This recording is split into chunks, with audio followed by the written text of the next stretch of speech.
Hari Om. Namaskar.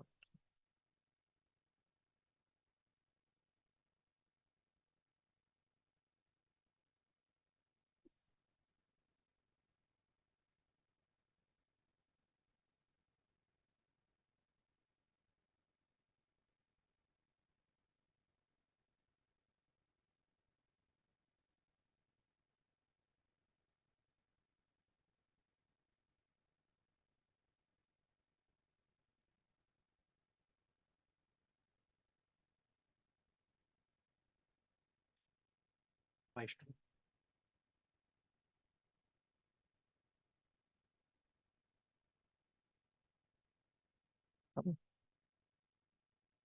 Adjust the fan a little bit. Turn it this way. Yeah, it's a leave it. Yeah, leave it. Okay. Yeah.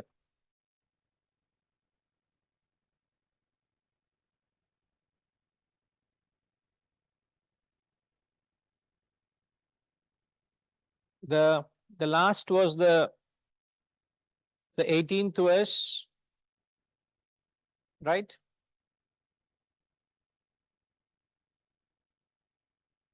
Tvamaksharam paramam veditavyam.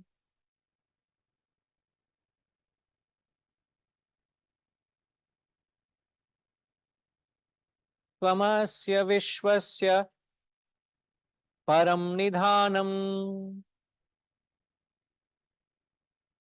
Tvamavyayam shashvata dharma goptaha.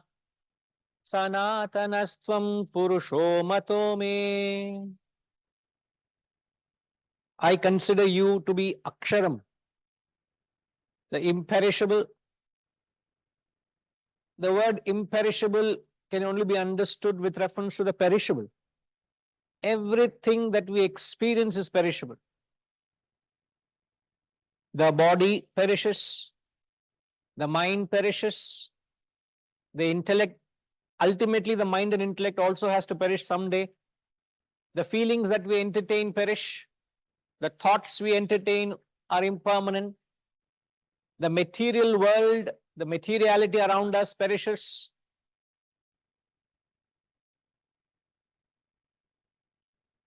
You can only notice the change when there is a changeless substratum. That's how you decipher. That's how you actually conclude. Second row lights. SOP. Standard operating procedure. Why you want to sit in the dark? కదండి SOP ఉండాలి కదండి.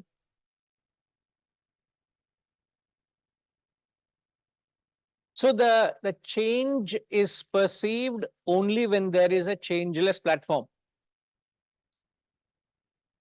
So from the perspective of the changeless, only change can be perceived. If there is no changeless platform, we can't perceive the change. So if everything is perceived as imperishable, there has to be an imperishable standpoint. And the Lord, Arjuna is seeing the Vishwarupa Darshan and saying, you are that imperishable. So when we say imperishable, from that standpoint of imperishable only we perceive the change around us. Otherwise, you can't perceive a change. Tvam Aksharam. You are the imperishable.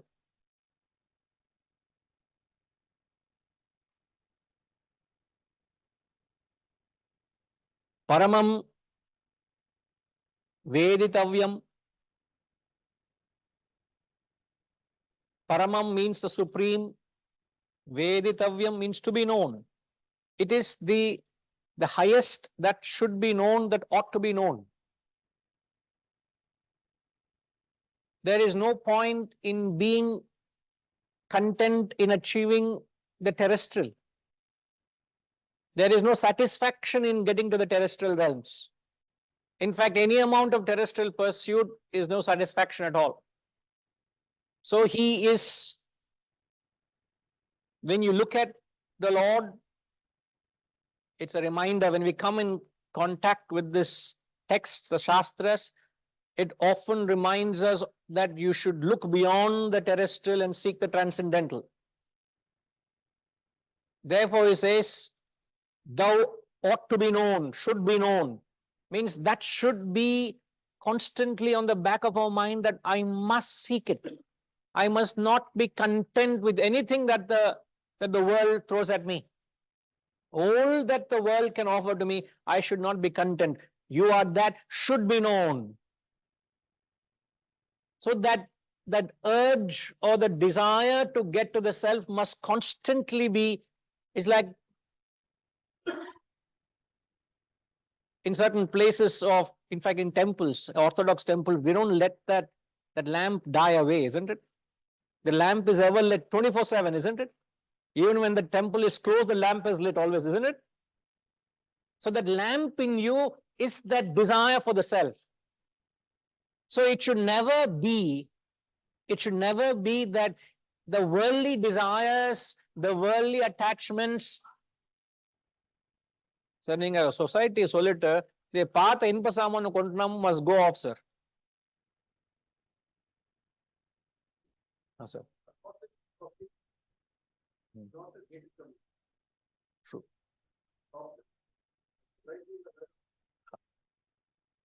Is a nuisance, is it? Oh, you go through it. So we have to go once in a week. No, I go. In fact, every day I have classes in here, so it's invariably issue. So I have to in a cocoon. I have to literally lock up everything and then sit in that, because this Pata Samal Kontanam is coming. Sorry for those who are there online wondering what am I saying. There's a guy, Sanjay, who puts a loudspeaker and he keeps announcing that Padasaman Kuntunamu, which means he is wanting to buy any scrap from the house, and that is distracting us. So that fellow is putting speaker and driving in his two-wheeler, you know.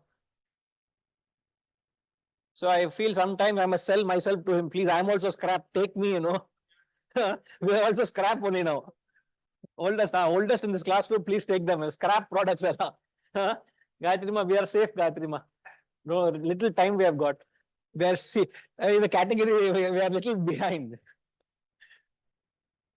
So, when he says should be known, what we are trying to understand is that thought of the self should never be displaced, should not be replaced with any other preoccupation with the world.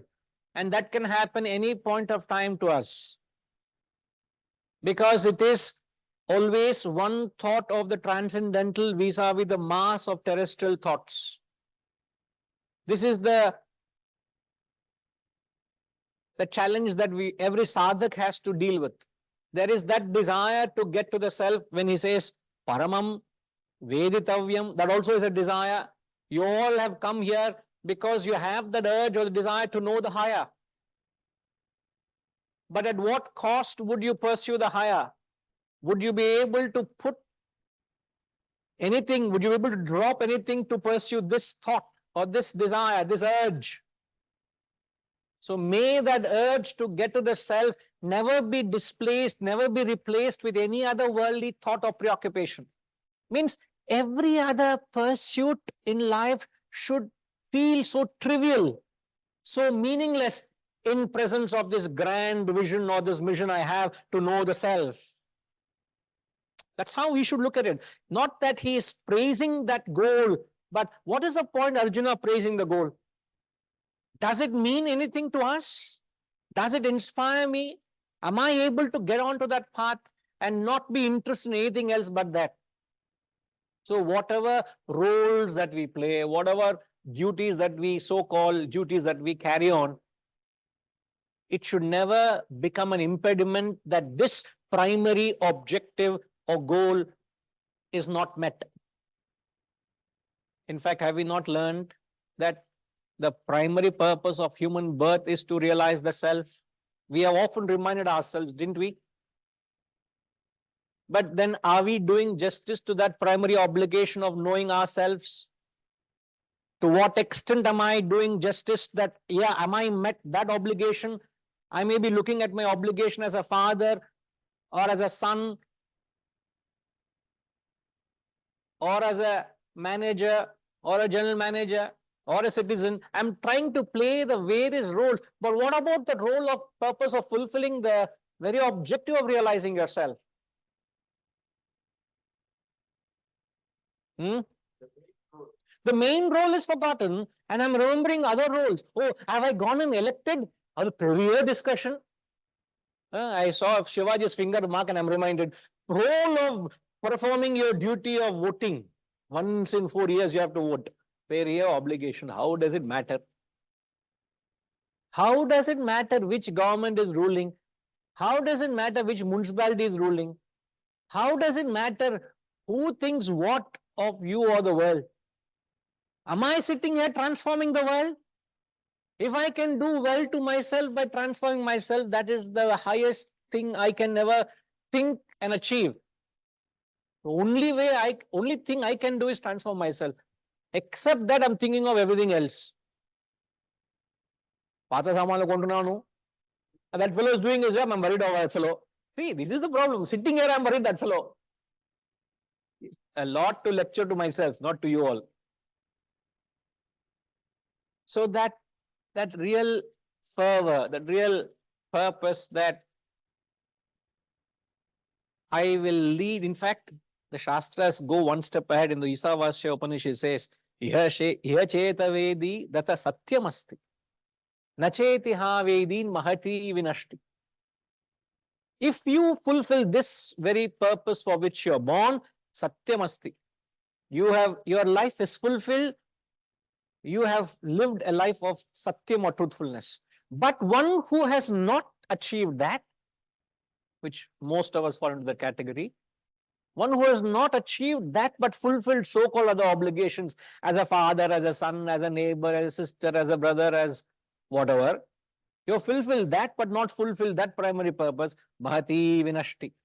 It is the most supreme, most of greatest losses. Nashti is loss. Vinashti is great loss. Mahati vinashti is what a greatest of supreme losses is. So the everyday sadhana we do should feed this desire of mumukshatva in us, that I must not rest content until I get to my goal. Should be known. It's like when a lover, how long will a lover keep pursuing of his beloved? Correct. Till the marriage. After that, chapter is closed. Destruction is complete. But till then, you will not leave. That thought of that beloved consumes you, occupies you. You can't think of anything else, isn't it? That constancy, ananya chinta. So should be known, paramam veditavyam tvamasya vishwasya param nidhanam. You to be the ultimate abode of this universe. You to be the Tvamavyaya Shashvata Dharma Goptaha, the protector of eternal dharma. The eternal dharma we interpret it as the protector of dharma. The dharma are the laws. I'm just recapping. The laws which govern the world.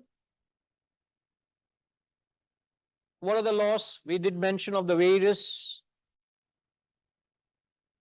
principles which are functioning, which existed, which we did not invent. These are the laws which existed, which we only unearthed. So there are the external laws which govern the world, the internal laws which govern the individual. Now, when we find that these laws are functioning meticulously, they are functioning meticulously because there is that governor who is governing them. So he addresses him as, you are the protector of the eternal dharma and you are the ancient Purusha, the ancient being. Ancient means something which existed before for a long period of time. So before the world has begun, you were there. Therefore, he says, you are that ancient being. So these are all the glorious epithets. No doubt one is describing the goal, other is to, how do you look at it from a sadhana? I keep all the time saying this. Some of these verses are from an absolute standpoint. But what we need to do is convert them into a relative standpoint. Rajima, when you talk from an absolute standpoint, what is that? What statement is that? Tattvamasi. I am Brahman. Okay, when you say Tattvamasi, also absolute standpoint. What statement is that? Whenever you talk of any statement from an absolute standpoint, you're giving me one statement of Tattvamasi. Like that, this mantra, he says, you are the imperishable. Absolute standpoint. You are the supreme abode. You are that to be known. These are all absolute standpoint, right? Now, when you take all these statements are, what kind of a statement do they belong? What type of a category of statement they are?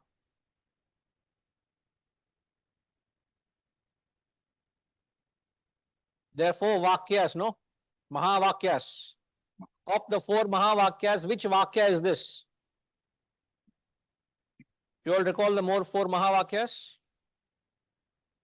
No, huh? Pushpama? Rajima, Terima? Solungo. Prajnanam Brahma. Okay. Tattvamasi. Okay.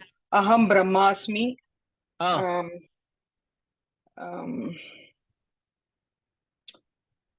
I am Atma Brahman. I am Atma Brahman. Ah. Now, what statements are they? Mahavakya. Aphorisms. The truth. Yeah. Absolute truth. No, they are affirmations or aphorisms. But what aphorisms are they? They are, we would call them as the 4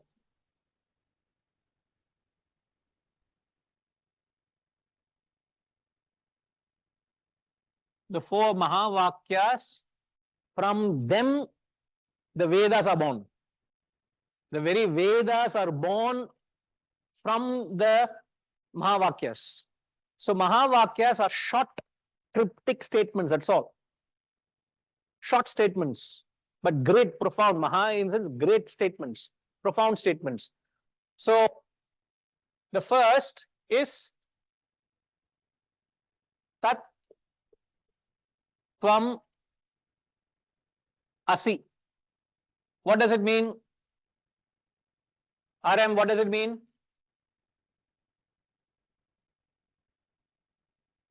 That thou art.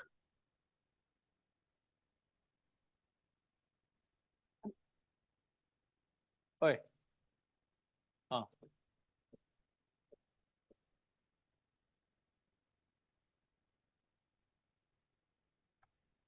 That thou art. And what statement is this? This is what I was asking. This is known as a statement.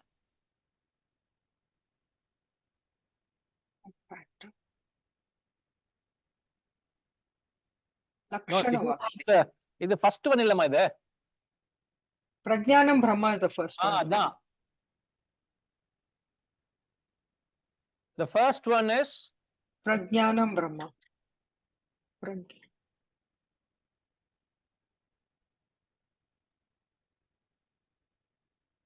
Prajnanam Brahma.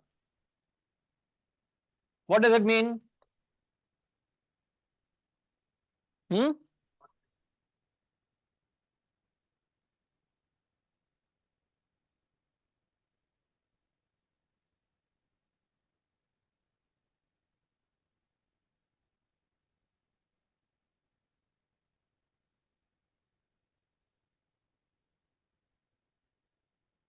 This is known as Lakshana Vakya. Lakshana Vakya, which means it is a statement of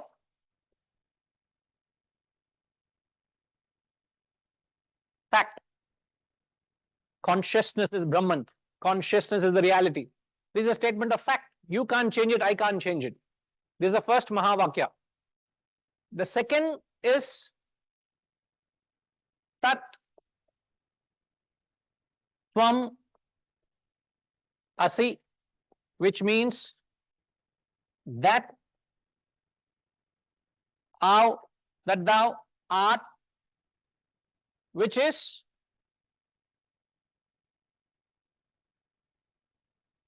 Upadesha Vakya.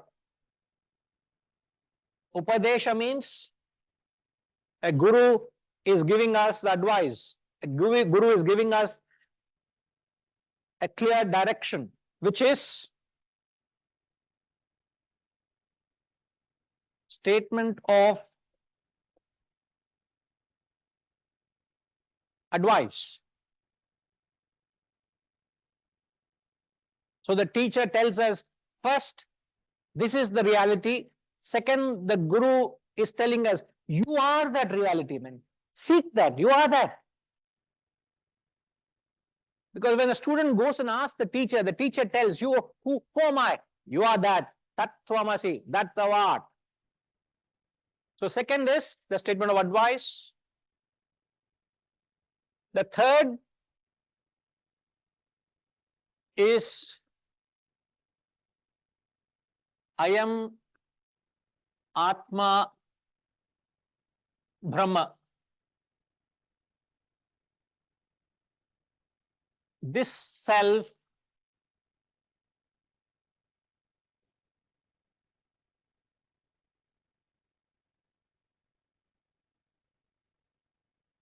is that Brahman or that reality. Means I am Atma Brahma. This self is that reality. And what is this? No.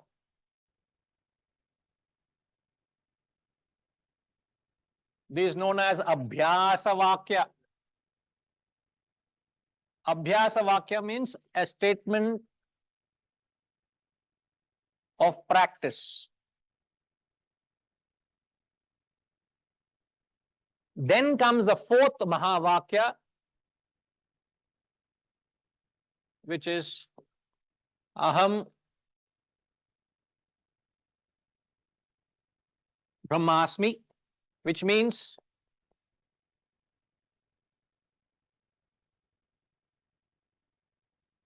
I am Brahman, which is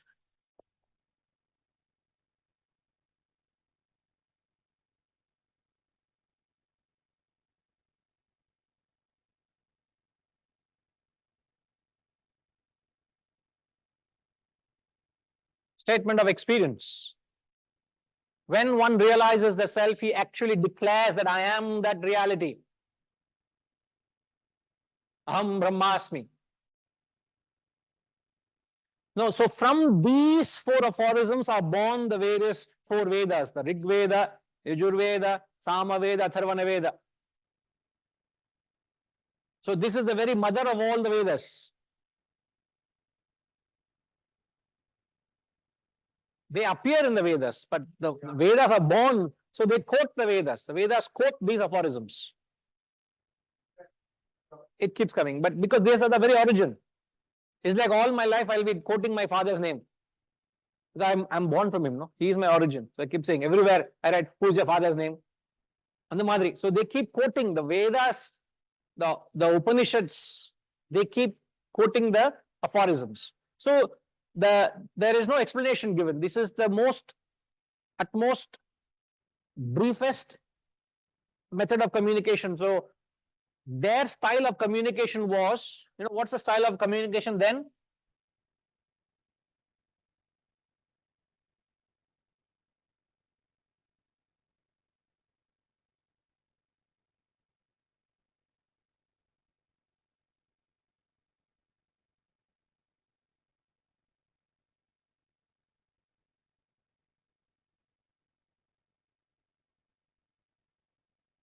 The Guru only gave one person knowledge. It was only the aphorism the Guru gave. The student had to go and reflect and find out what that meant. There is no further help from the Guru. Ilya?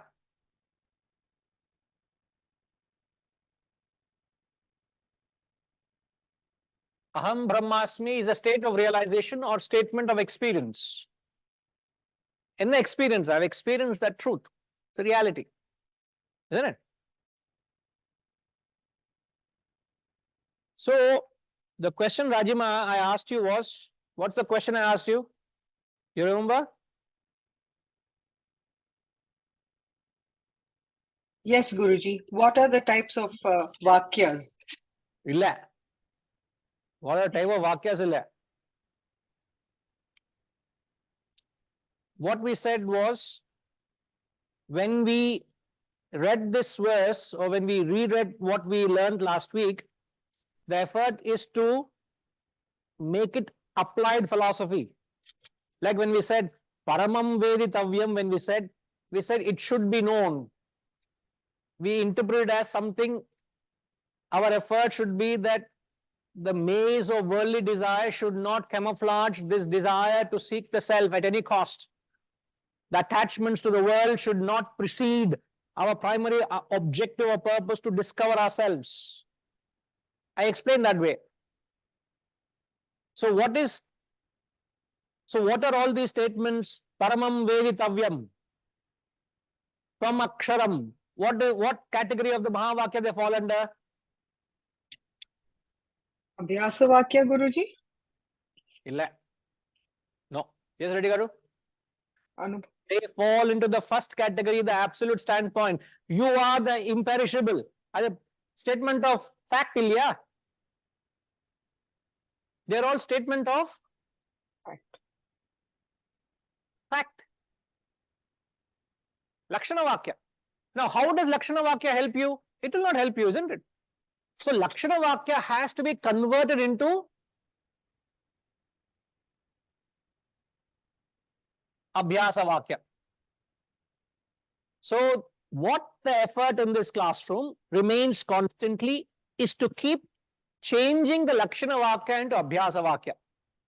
That is when there is a opportunity for us to do practice. How do I practice that quality should be known? Eppadi practice panno? How do I interpret that? I have to convert from absolute standpoint to relative standpoint. Ilana, it will become very difficult to understand. Very difficult to practice. Otherwise, we only become scholarly. We will be able to rattle off the scriptures, but we will not be able to practice and live that knowledge. The manana panna mudiyadu. You can't do the manana. So, in order to do manana and reflection, you must chew the cud. Like the cud chewing, you must break down the knowledge into Regurgitate. forms.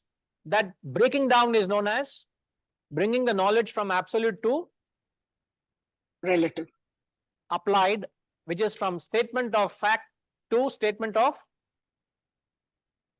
practice. Then comes statement of experience. Someday you and I will speak as Arjuna is glorifying the truth. We will glorify that I have realized. Not literally, but you speak with that conviction of that experience of the self. Then there's none to refute. You are the authority, Apra. When a man of realization, what they say becomes authority, yeah?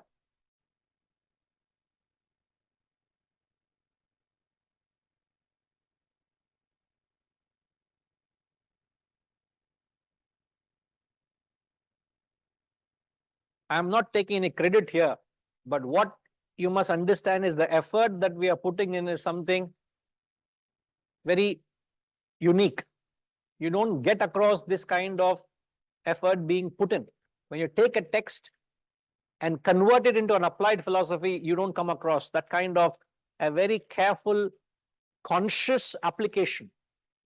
And that you will have to do it in your sadhana. When you study a text, when you study a concept, your objective must be not to know it. Your objective must not just merely knowing it, but how do I practice this? Like when in engineering, you have an idea, you see how can you implement the idea, isn't it? There's no point without implementing, the point of idea has no relevance in your whole industry. It's application.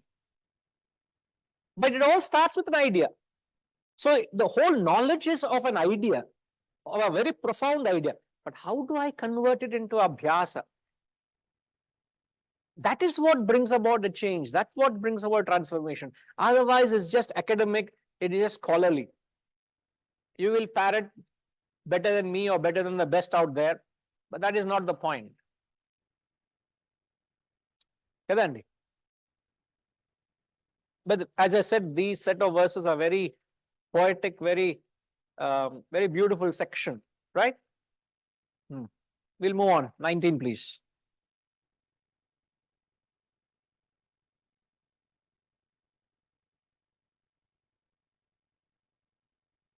Anadimadhyantamanantaviryam anantabaho shashi surya netram pashyami tvam deepta hutashavakram swatejasa vishwamidam tapantam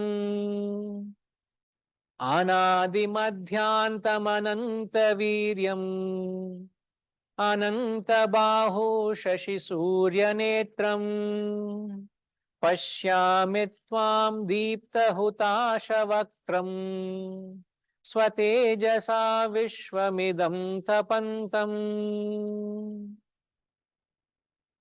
I see you without a beginning, middle or end.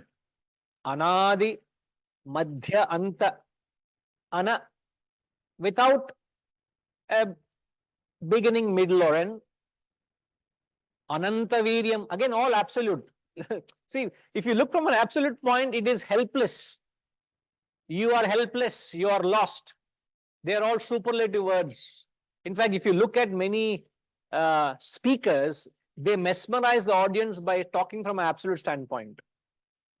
The audience are lost. And it's the easiest thing is to talk from an absolute standpoint. I tell you, it's very easy to talk. The difficult part is to talk from a relative standpoint. Even in aircraft, they say one of the most difficult things is to do low flying, not high flying. Any pilot can fly at a high altitude, at a cruising altitude, any pilot can fly. Autopilot, they don't have to fly, it goes autopilot. But if you have to fly low, you need extraordinary challenges, and you have to be, you got to have your reflexes, especially in flying, you got to have that kind of control and command.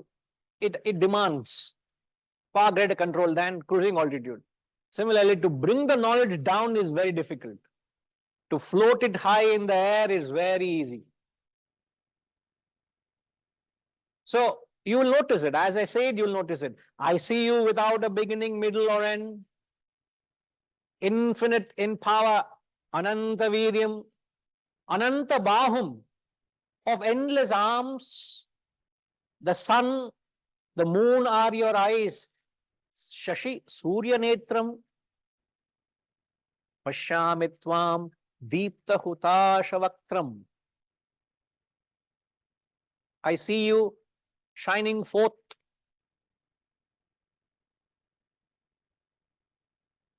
Is it right there? As mouth, yeah.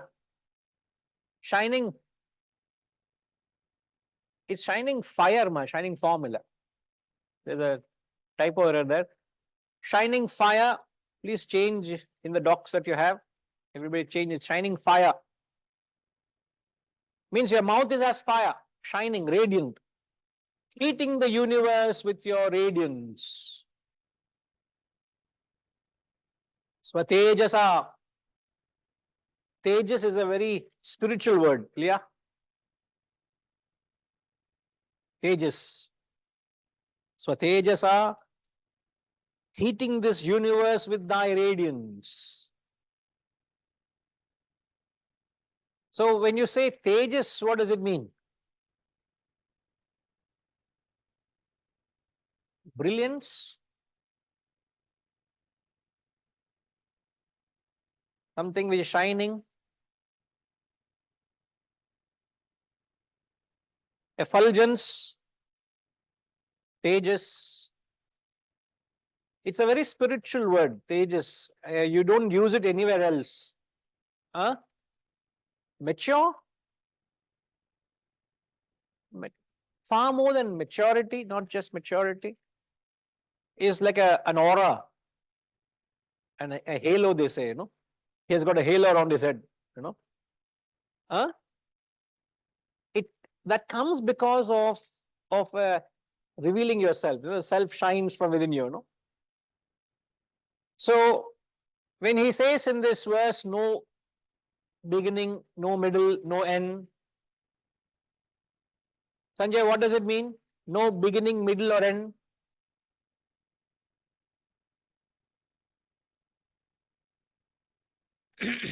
um,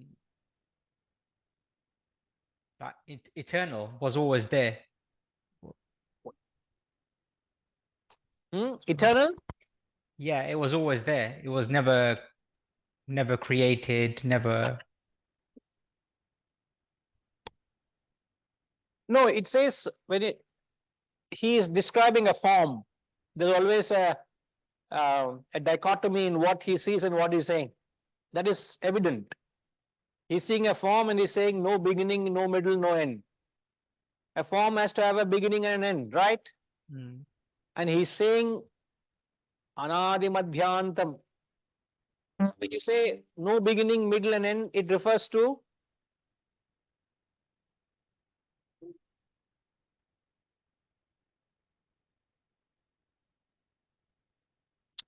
the all pervasiveness. It's infinite. Again and again he's saying, it's not just once. Even couple of classes also we saw the previous couple of verses, he mentioned this. So there must be some truth in it. So when he says a form and he's describing, you must see that he's just seeing a form and describing this. It's not his imagination. And he's seeing something and he's saying you are everywhere. Without a beginning, without a middle, without a means, you're all pervading. Endless arms. It's very interesting how the devotional people describe these verses. You will listen to ISKCON people, how they talk. This section, they're actually describing a form. I'm not criticizing. They exactly go by what it means. That's all. It's a limitation in lack of rational approach. When you start rationalizing, it has a deeper significance. But when you take it literally, they describe a form. And I'm nothing against ISKCON. I'm just saying how the devotional class, because they look at the Lord Krishna as a personification of so-and-so, incarnation of Lord Vishnu. So they look upon the Lord as a form. And how do we look upon Krishna?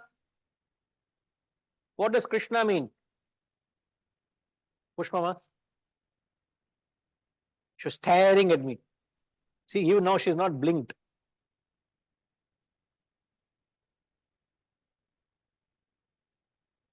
That's why I know you're visualizing. We don't want to visualize. I want you to think for me. What does Krishna mean philosophically? Krishna means the self. What does Krishna mean, ma? My parent, ma? Bhavani garu. Krishna ante enti? Guru. Yeah, he's considered Jagat Guru. But what is a symbolic representation of Krishna? What does the word Krishna mean? Gayatri ma? Black.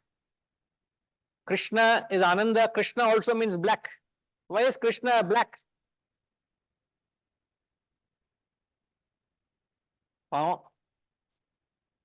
Black he is. Why is it black? To indicate that you have yet to discover the self within you. It's unknown to you. The temple is dark because you can't see the deity until the camphor is lit. Unlike modern temples, Orthodox temples, you can't see the deity. Rest of the temple is well lit. The temple sanctum sanctorum, the hero of that temple is kept in darkness. The hero is the deity.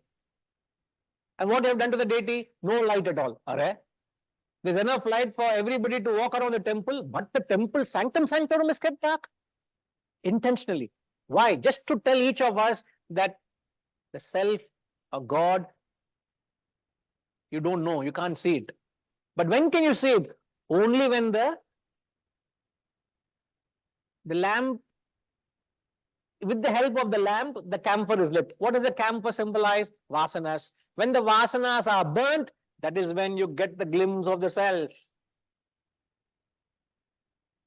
So, everything. So the very word Krishna means all that. Where is that word Krishna, how you imply? Vis-a-vis just worshipping the form, that beautiful little form, the lovely Krishna, with all that mischief he did in Vrindavan. And then the tales and stories go on. So they start somewhere, end up somewhere else. So along with the Guru, the audience also are lost. Where? In the Krishna Leela. That is Krishna Leela. And they patch it up and wash their hands and move off the stage. What is the message? What does it mean? That's where you need to use your intellect. I'm not saying we are any different from them, but I'm saying there is this precious gem given to us. How can I just not be, I should not be content with the superficial thing. There's so much that you can, gifts are hidden inside it. You need to open the gift and see, the hidden sections and compartments. So infinite in power, infinite power and endless arms refers to the multifold activities that are happening in the world. You're responsible for all the activities. You are the sun and the moon. You are the eyes. Your eyes, one eye is the sun, one eye is the moon. One eye is the sun, other eye is the moon. What does it mean?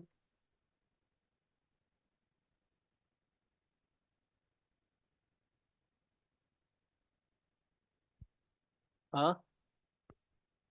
Okay, imagine this current goes off, there's no more light. What will happen? We'll all be plunged in darkness. So even to carry on the satsang, we need that artificial light. Isn't it? The moon represents indirect light. The sun represents the direct light. So whether the direct source of light, the indirect source of light, that is what which sustains life. So you are that very sustenance. Imagine sun doesn't choose not to come. In certain parts of the world, the sun sets and doesn't rise for 4-5 months. In parts of Antarctica, I think it sets in October and comes only in sometime in March. Arctic, I think so, in the Arctic. Arctic in particular, it comes 4 months, it sleeps. I don't know what life it is. Any time of the day is dark. My God, I wouldn't want to live there. In the Shastras, they say sunless worlds. Sunless worlds means the worlds of darkness. The spiritually devolved people live in the sunless worlds. It's poetic. Sunless means 24 hours. Never sets. Extremity. other extremity. Midnight sun, right. So,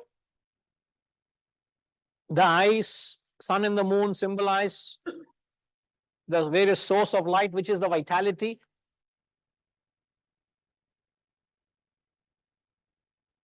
Shining fire has mouth. It is the heat that gives life. When there is no heat, first thing they declare you are dead. Poet discard the body. So what gives us life is that heat. So I am that very fire, he says. You are that very fire, which is the reason why you are surviving, which is the reason of sustenance.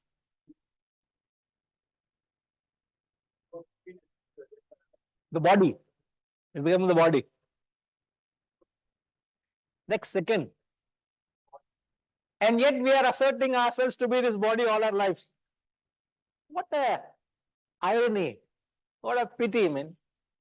All my life I keep thinking I am this physicality, I am this body. The next minute they call you the body. There was a situation, it struck me, very strongly. There was an episode which happened. One of my relatives, they went on a pilgrimage. And I think they went to Tirupati or one of the pilgrimages. They all went by train and they were coming back, the whole group. And this gentleman, as he was embarking to the train, he collapsed while he was climbing the steps of the train, and he fell off that bogie because he died at that moment as he was climbing. The entire discussion was, when is the body coming back? They use the birth to bring the body back.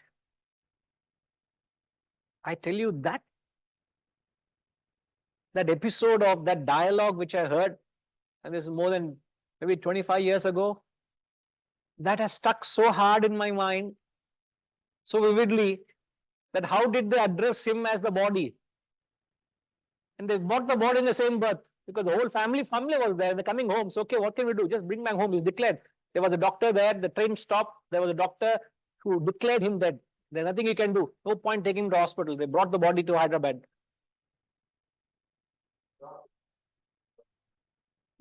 No, you are addressed as the body. What amount of importance we're giving to something which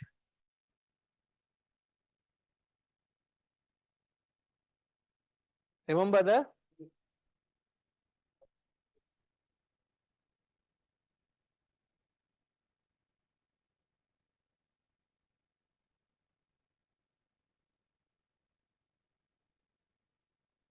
okay. Maybe same person we're talking. Oh, is it same person? Okay. Related.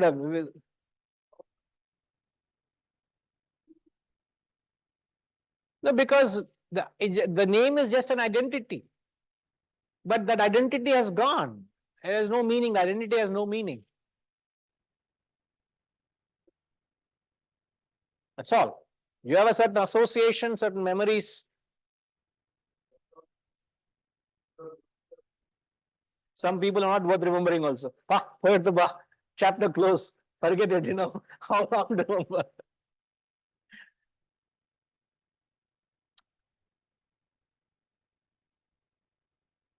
See, when we stand amidst this grand wisdom, everything looks so meaningless, yeah. Gigantic wisdom, and then everything our life itself seems so trivial, so meaningless. Then what are our preferences, our choices, our problems, what are we talking about? Is a Lilliput standing in front of Gulliver, and Lilliput also has a problem. If Lilliput only this small, what will be his problem, sir? Has to be smaller than the Lilliput, no? So where are we, and that we are making a mountain of a problem? Sure. So only thing we must understand how small and insignificant we are when we even talk of this. So you are the very heating this universe with your radiance, means it is thy light, it is thy glory, it's thy radiance that sustains the universe. Again, all superlative. There's a limitation to a message in the verse, but it's all talking from an absolute standpoint. 20, please. Dhyava prithivyoridhamantaram hi vyaptam tvayakena dishascha sarvaha drushtvaadbhutam rupamugram tavedam lokatrayam pravyathitam mahatman dhyava prithivyoridhamantaram hi vyaptam tvayakena dishascha sarvaha drushtvaadbhutam rupamugram tavedam lokatrayam pravyathitam mahatman dhyava prithivyo, heaven and earth, idam antaram, the interspace between heaven and earth, whatever that is, you figure out. Don't ask me, huh? What is the space between heaven and earth? No questions, no clarification raised there. And all the direction, any clarification, Gayatri Ma, she only wrote this, correct? Any clarification direct to her. All the quarters are indeed pervaded by you alone. Dishascha sarvaha. Any direction I see, I only see you, Pa. What is this? I only see you in all quarters, in all directions. Having seen this wondrous, this marvelous and awful form of yours, the triple world trembles. So Mahatman, oh great soul, everybody is trembling. The whole world, he says. He is trembling, therefore he sees the whole world trembling.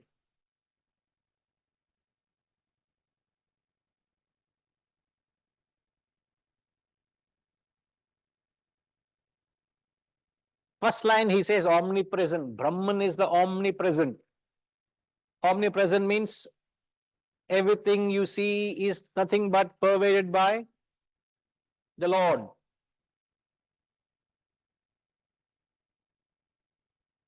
If it is pervading, why are we not seeing it?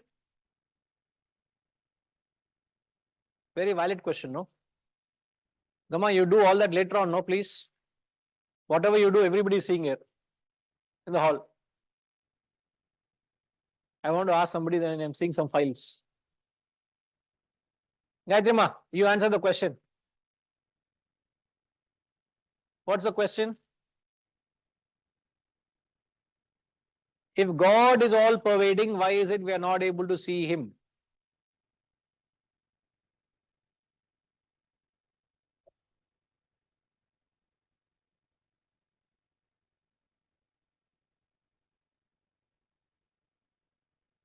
Huh? Anga varnuma nanu. Maybe she's calling me. Please come, I'll answer you there only, she's saying.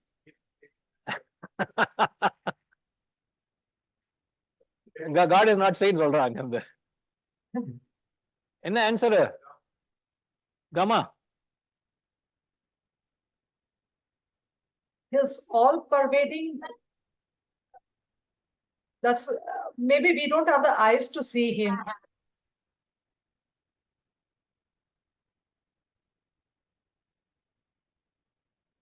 think gama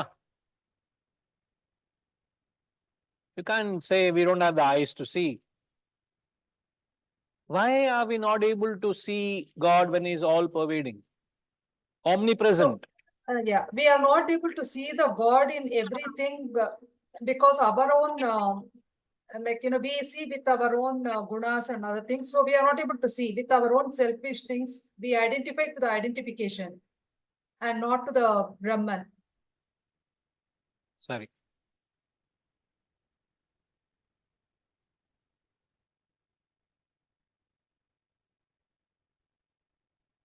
Ama. Gayatri Ma, Rajima is nicely locked up in her safe. In her locker, it's there. It's only within my locker in my bedroom. Nobody has access to the locker key. Adi enna odudu? Right within me. Adi endu. Nobody has it. Therefore, you can't see it. Obviously, it's because in your locker, how do you know what is in your property locker, personal locker? Look at her answer. It is within me. Don't look outward. My question is, it's everywhere. Why can't we see? Yes, Isolaji, if you can use the mic, sir, please. Just hold the button.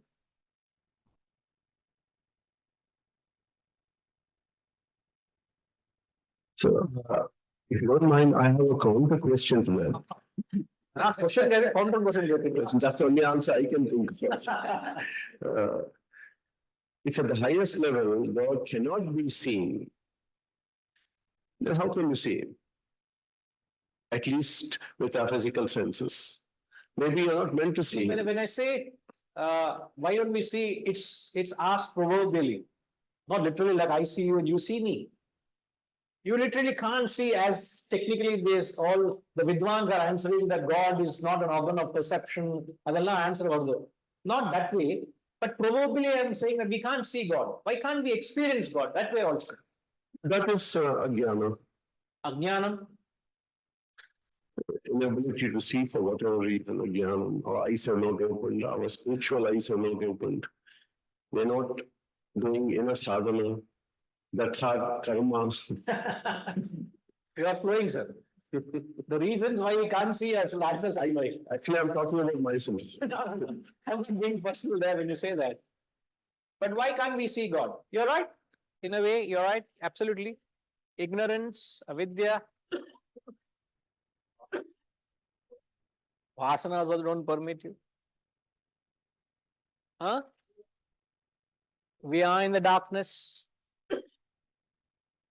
See, you all are focusing on your inability, but you must focus on what is the state of Brahman. I'm giving you a line of thought now. So you are answering from a personal inability to see God. But what is the standpoint of Brahman with reference to the world?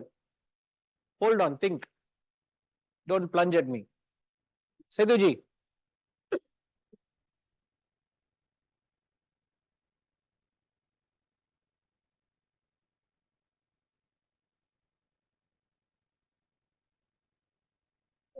Hari Om Guru.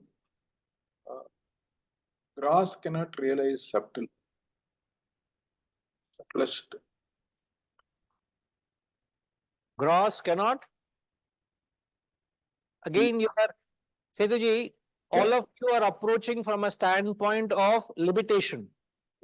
Why you can't perceive.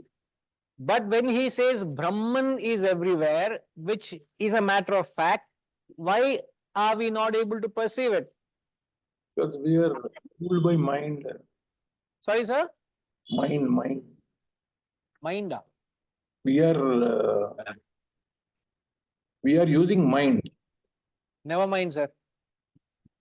I'll have to say that. Huh? Appa? Ange poitinga ninga. Appa, Atma Brahma. See, the reason why we can't perceive Brahman is in an unmanifest form. The world is pervaded by me in an unmanifest form. Throughout the Shastras, we learn that. What is manifested is the world, but Brahman is there in unmanifest form. Like he says, I am the imperishable in the perishable. In the best way to understand that example, through an example is in Atmabodha, he says, I am there in the world like butter pervades milk. Butter is there in every drop of milk, isn't it? But can you see butter? But I am there. But if you extract that butter, butter can be extracted from every drop of milk. There is cream or butter in it. But I am there. So why can't you see butter in milk? Because it's unmanifest. So even though he says, I am there in omnipresent, why can't I see the presence of Brahman? Because it's unmanifest. And my focus is on the manifested part of the world. I'm only caught up in the manifested world. I only see the Nama Rupa of the world and I'm get carried away. We are not able to see the very source, the subject. Brahman is the formless form. What do you mean formless form?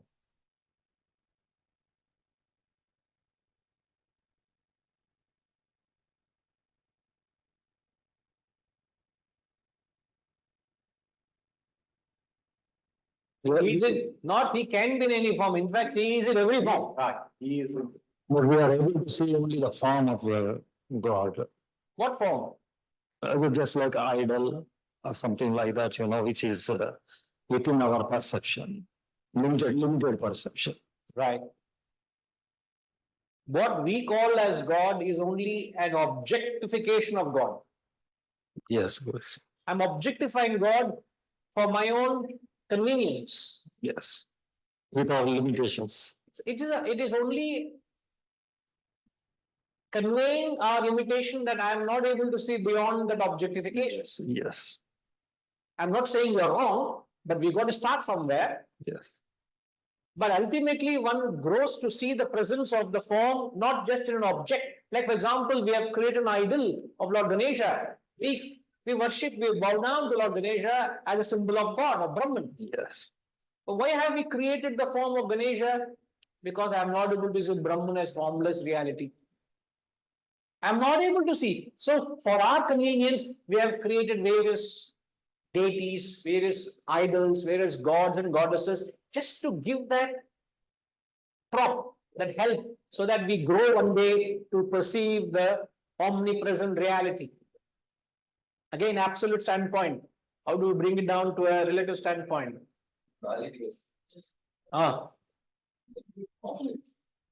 In fact, in Bali, we experienced, when we travel there, you go to temples, temples have no idols.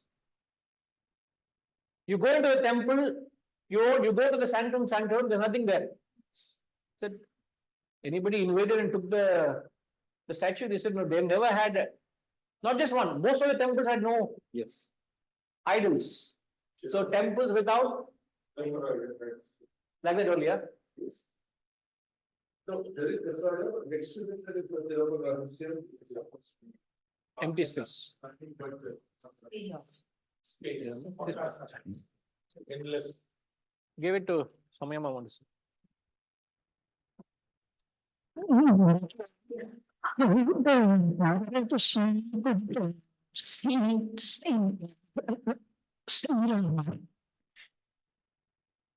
How could you see names?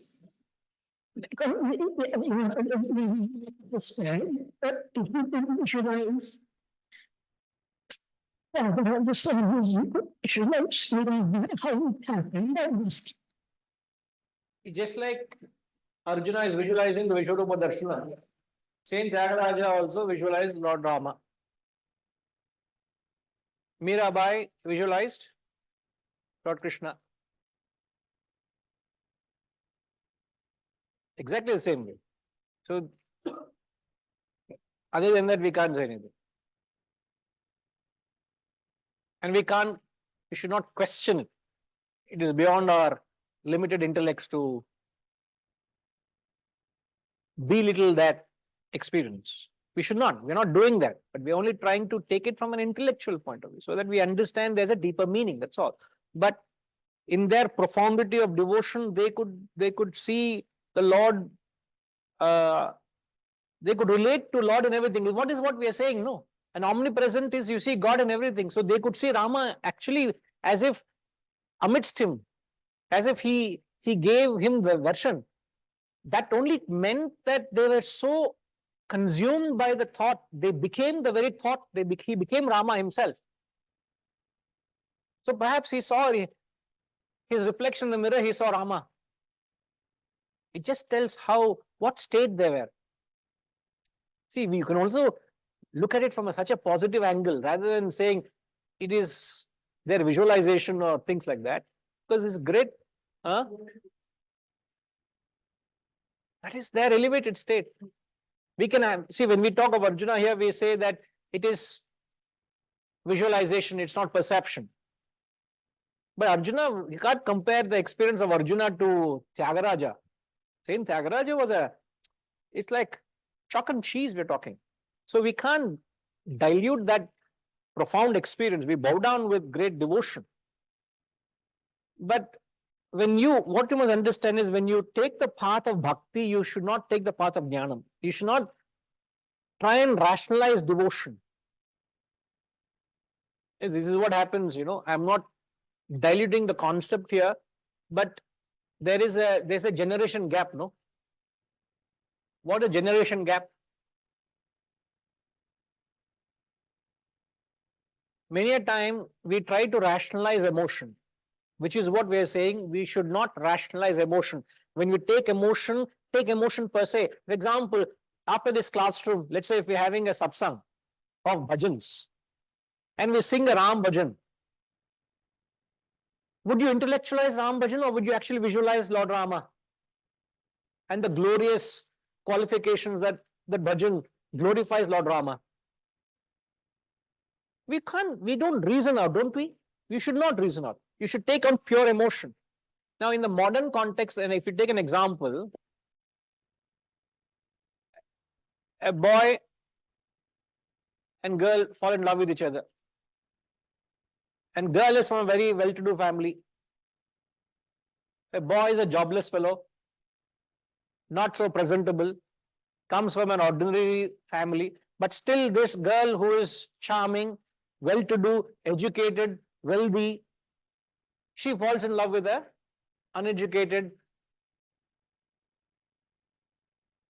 not so good-looking fellow. Now, they call this generation gap between the parents and children. But what is happening? That girl is not using intellect. She is only operating on emotion. I like him, full stop. And the parents are actually giving reason. What is there in him to like? They are not able to feel her feeling. She is not able to think from their point of view. So there is a two different approach of that person. That boy, the parents are looking at from a intellectual point of view, analyzing him, what is his personality, what is his financial background, does he have a job, what is his liability, etc., etc., etc. You're looking at it rationally, she is looking at it from a emotionally. So there is no communication.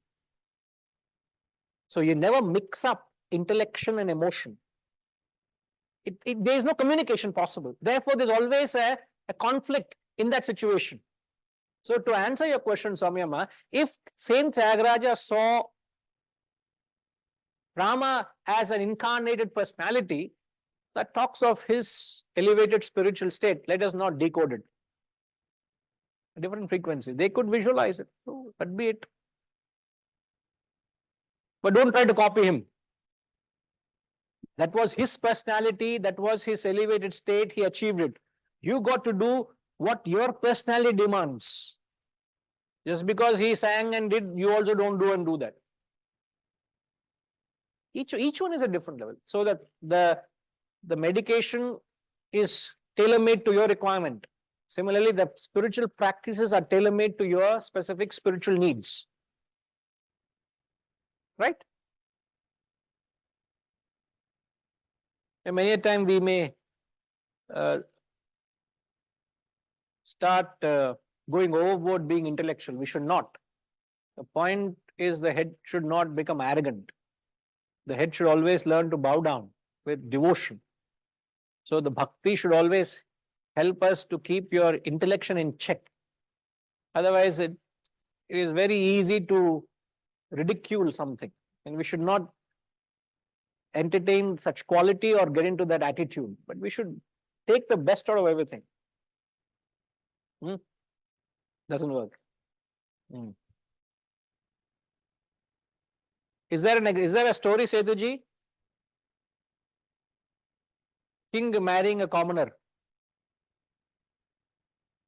No, Diana.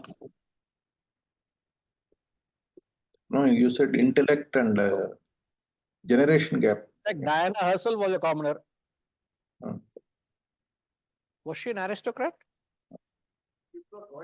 Not royalty. But from there, royalty itself was considered not to marry anybody outside royalty. No? Up to aristocrat, allowed her? Yeah. Now he's married to commoner. And she married, then she having a relationship with the commoner. He was a well-to-do businessman, isn't it? Guruji, I just wanted that aphorism, that Mahavakya, first one was from Rigveda and Aitharvana Upanishad. That Tattvamasi. And sorry, Prajnanam Brahma. And Tattvamasi was from Samaveda Chandogya Upanishad. And Ayam Atma Brahma was Atharvana Veda Mandogya Upanishad. Aham Brahmasmi is Yajurveda and Radharanayaka. Those aphorisms appear in those Upanishads. This was told by you. Correct. They appear in certain the Vedic texts, right? The Upanishads. They say the penny drops, no? On the Madri. Any questions, Setuji, on that? Right. Yeah, I know. We gave a reference of the Upanishads earlier, right?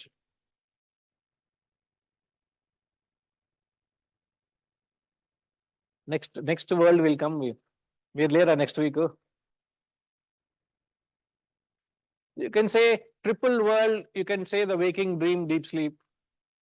The heaven, earth, netherworld. It's anybody, you know. Three worlds: the gross, subtle, causal.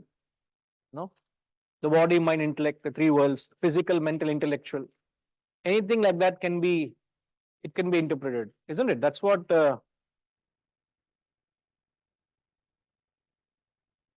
Having seen the marvelous and awful form of yours, the triple world trembles.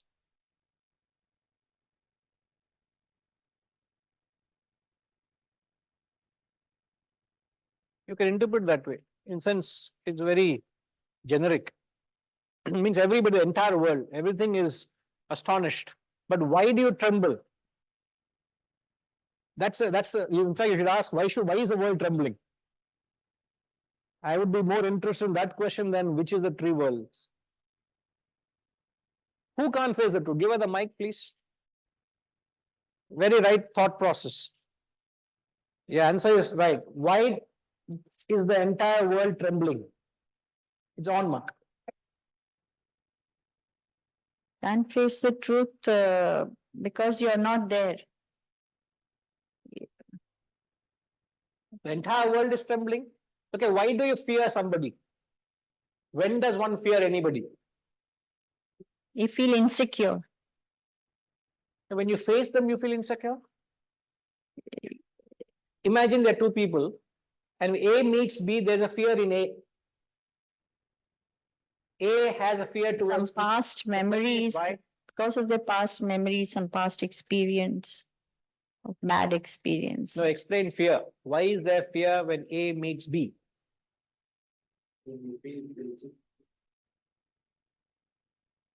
Give the mic. You're not ready to face. Undan. When you feel guilty, when you see somebody that you have done something wrong to the person, you get the fear out of your conscience. This can be one of the reasons. I don't know exactly. So when one has done wrong, Yes. one feel guilty, what does it suggest of the other person? The That's person just is right. clean. Yes, right. That person is right. If I feel guilty in your presence, that means you are clean and I am dirty, right? I am wrong. So I have a certain feeling of insecurity or bhaya because you are such a great man, a great caliber, and I am not perfect. So in the disparity of presence, I feel fearful. Yes. It tells of your greatness and my shortcoming. Yes. Yes. Isn't it? Yes, And if the entire world is trembling, what does it mean? they're all in ignorance. They are not up to the. They are so far away from seeking the higher. They're all caught up in the Maya, the world. There is that guilt Guilt. or that Feel of guilt. fear because of the disparity of that. The life they led and we are leading. In the ordinary sense also, Guruji, they say you cannot face the truth. When the fact is there, you feel you are not able to face it, you feel guilty. In the ordinary regular You can't face the truth, accept the truth. accept. Now, one side, the world is trembling. On the other side, the Lord is being praised. Like Hiranyakashipu, when he arrived from the pillar, everybody in the palace were trembling except Prahlada. Now, what kind of a person are you? Are you the person of the caliber of Prahlada or the Rakshasas? Are you of the divine or the demoniac? So the divine will praise the Lord, the demoniac will fear the Lord. If I follow the rules of income tax, I have no fear walking into income tax office. But if I don't follow my tax and tomorrow, if any tax inquiry comes, first thing I am trembling. There's inquiry of income tax, what's going to happen? Means who will fear? Only a fellow who has not followed the rules. Yes. Can it be out of inferior complex also, Guruji? Not in the context. Not in the context. Yeah. Sir, inferior complex is wrong. Mhm. One may be a clock. I can be a celebrated clock. I'm proud of that. I'm a clock. That's my capacity, but I can celebrate my position. I'm an honest worker. I don't have to feel inferior to a manager or a general manager. I don't have the intellectual capacity to feel that. Sir. Just because somebody is greater than me doesn't mean he's superior to me. Yeah. His role is a general manager, he plays that role. Yeah. As a clerk, I play a certain role. A manager plays a certain role. I ask you, who is more important in organization to run? Very important. Therefore, you answered, why is there somebody to feel himself more or less important? Everybody is important for an organization. Clerks are needed, managers are needed, drivers are needed, managing directors needed. Yes. So who is more important? Nobody is less or more important. Each one of us have a role to play. Let's play our roles with dignity. Why should I have a complex of superior or inferior? So to have a complex is wrong. To feel superior also is wrong. Yeah. To feel inferior also is wrong. But in the context, I feel because of my wrongdoing, there's a disparity in me and the goodness of that man, or the greatness here of the Lord. Therefore, he says, the whole triple world is trembling. It's a very, again, psychologically, you arrive at the conclusion. But he doesn't say it, but you decipher, you gather from it. As I said, this is pure psychology, Dr. Garu. She is a doctorate of psychology, sir. Okay. Pushpa Matilida Miku, doctorate of psychology. That's what she's reading psychology in. So be very careful. Correct psychology, Kadandi? Forgotten, yeah. We see how much you've forgotten, how much you remember. All the time she's trying psychology on us and she says forgotten. Yes, Hariji?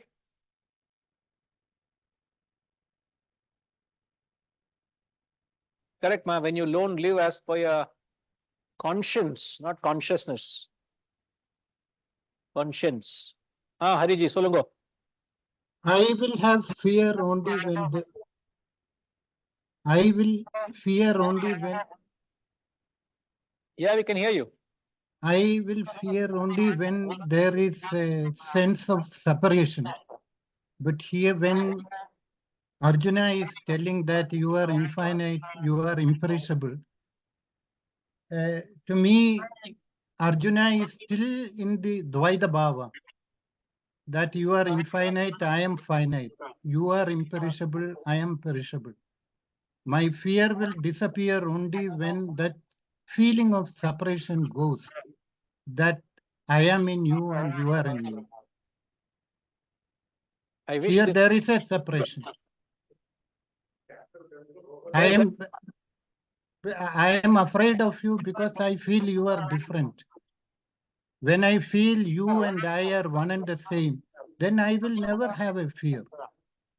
So the basic cause of fear is the sense of separation, Otherness. otherness. Correct. Absolutely right. Good point, Hariji. Thank you. We'll come back. Om Purnamada Purnamidam Purnat Purnamudachyate Purnasya Purnamadaya Purnamevavashishyate. Om Shanti Shanti Shanti. Harihi Om. Shri Gurubhyo Namaha. Harihi Om.